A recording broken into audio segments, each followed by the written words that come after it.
Hello everyone welcome to my mini vlog. आज चाहिँ मेरो डे अफ अनि मेरो बहिनी र म चाहिँ यसो टाउन हलतिर घुम्न गइदिउँ न त भनेर डिसाइड गर्यौँ। त्यही भएर हामी रेडी सेडी भएर टाउन हल पुग्यौँ। त्यसपछि त्यहाँनिरको सपहरूमा लिटल लिटल खालको क्युट क्युट सामानहरू देखेपछि म चाहिँ त्यहीँ हेर्नमा व्यस्त भएँ। अनि त्यसपछि हामी हिँड्न थाल्यौँ अनि हामीले बाटोमा एउटा पियानो देख्यौँ। अनि त्यो पियानो चाहिँ यसो बजाए जस्तो गरिदिउँ न त भनेर बजाएर हामी चाहिँ फेरि हिँड्नतिर लाग्यौँ। यति धेरै हिँडेछौँ कि गाइस 3-4 घन्टै हिँडेछौँ हामी त।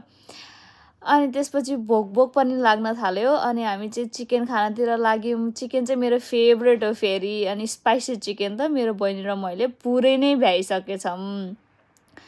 अनि चिसो चिसो मौसम थियो। एउटा दिदीले चाहिँ त्यही नजिकै गीत बजाएर बसिरहेको देखेर हामी त्यहाँ हेरेर एकछिन बसेर घर गयौँ।